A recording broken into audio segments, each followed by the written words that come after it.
नमस्कार दोस्तों, हमारे चैनल में सभी लोगों का स्वागत है। आज हम लोग बात करेंगे राष्ट्रीय प्रौद्योगिकी संस्थान पटना के बारे में, जहां पर एडवर्टीजमेंट निकाला गया है नॉन टीचिंग एम्प्लॉय 2023 के लिए। और नॉन टीचिंग में जो है आपको वो ऐसा पोस्ट दिया जाता है जो पढ़ाने लायक नहीं हो, मतलब official work non teaching post में होता है।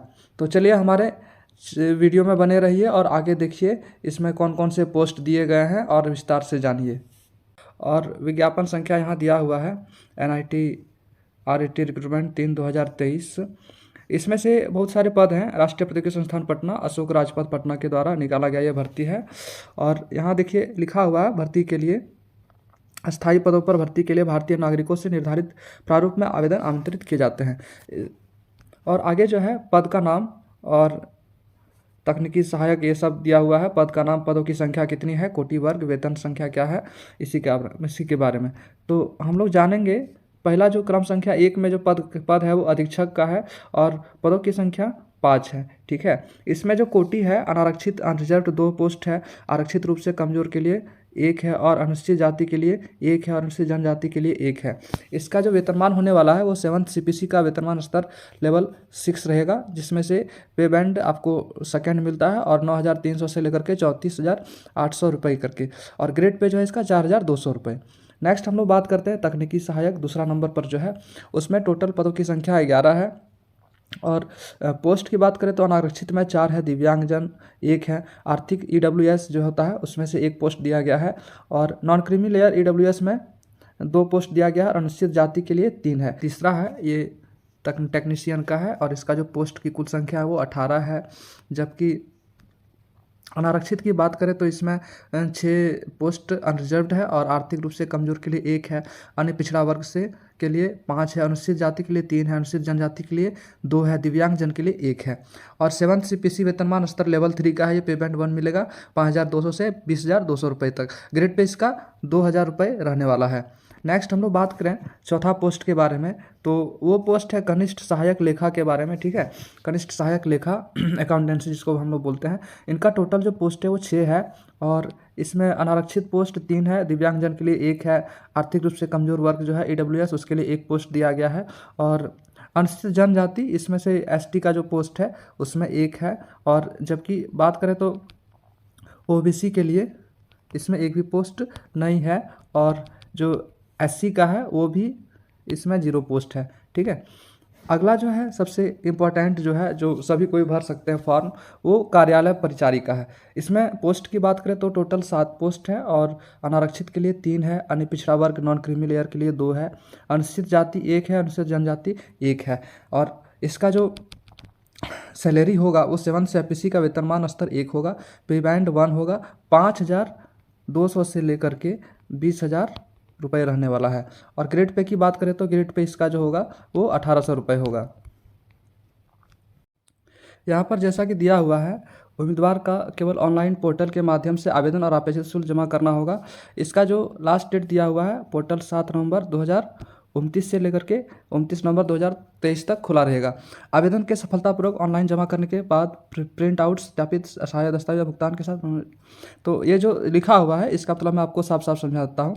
जो भी आप लोग इसका ऑनलाइन अप्लाई करेंगे उसका जो प्रिंट निकलेगा, एप्लीकेशन प्रिंट, उसको ले करके और जो डॉक्यूमेंट नीचे दिया गया है मैं उसके बारे में भी बात करूँगा, वो सब आपको स्पीड पोस्ट या पंजीकृत डाक से रजिस्ट्रार राष्ट्रीय प्रौद्योगिकी संस्थान पटना अशोका राजपथ पटना 800005 को स्पीड पोस्ट से आपको भेज देना है। और ये भी आपको ध्यान में रखना है कि 29 नवंबर या 7 दिसंबर 2023 को शाम 5 बजे तक आपका वो जो डाक है वो पहुंच जाना चाहिए। इसका जो एप्लीकेशन डेट है इसका बारे में हम लोग बात करें तो ऑनलाइन आवेदन जमा करने की जो प्रारंभिक तिथि है वो 7 नवंबर है। ठीक है। और जो ऑनलाइन शुल्क जमा करने की अंतिम तिथि है वो 28 नवंबर है। इसका मतलब आप लोग 28 नवंबर तक ऑनलाइन शुल्क जमा कर सकते हैं और आवेदन भी कर सकते हैं।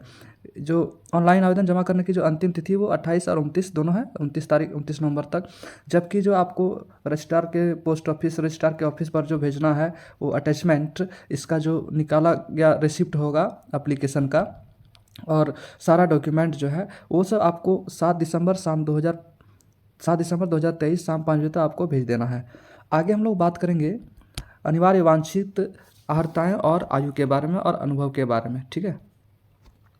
तो यहाँ जैसे दिया गया है इसमें अनिवार्य वांछित अर्हताएँ, आयु एवं अनुभव। तो अधीक्षक, तकनीकी सहायक और तकनीकी कनिष्ठ सहायक, लेखा और कार्य परिचारी के लिए आवश्यक अर्हताएँ नीचे दिया गया है, जिसके बारे में अभी आपको बताऊँगा।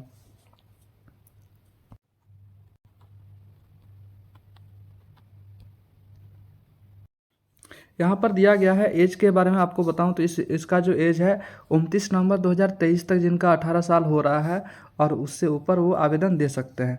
अब आगे की बात हम लोग करें तो प्रसंस्करण शुल्क के बारे में, प्रोसेसिंग फीस। तो अनारक्षित और आर्थिक रूप से कमज़ोर वर्ग और अन्य वर्ग के लिए इसका 400 रुपये आपको लगने वाले हैं एप्लीकेशन फ़ी के तौर पर। और जो अनुसूचित जाति है, अनुसूचित जनजाति श्रेणी के आवेदक हैं, उनको 200 रुपये लगेंगे।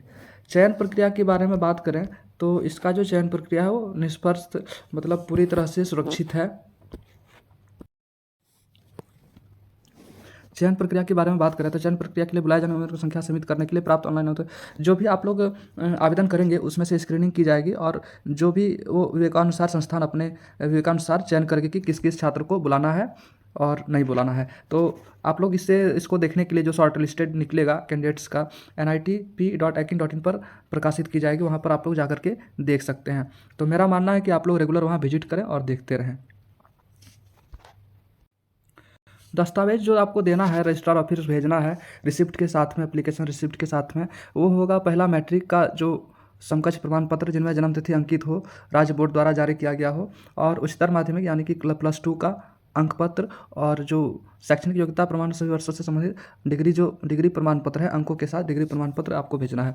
जो भी विद्यार्थी SC ST और EWS से बिलोंग रखते हैं उनको भी अपना सर्टिफिकेट भेजना होता है।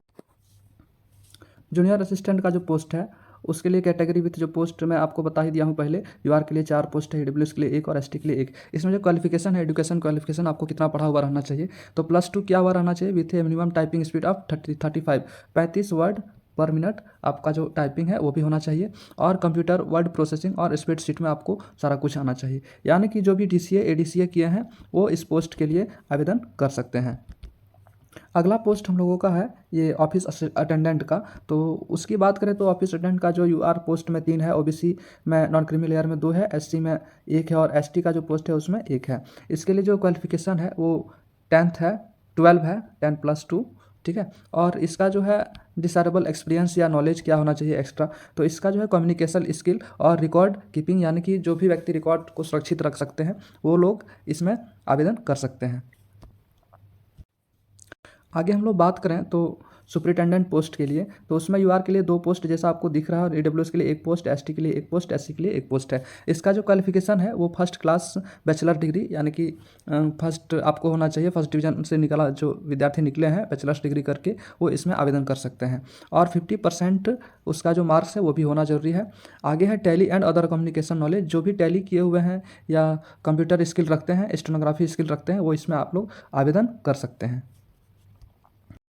आशा करता हूँ दोस्तों आपको सभी चीज़ें समझ में आ गई होगी, और हमारे चैनल से बने रहने के लिए हमारे चैनल को सब्सक्राइब करें, और यह हमारा वीडियो कैसा लगा आप हमें कमेंट में बता सकते हैं।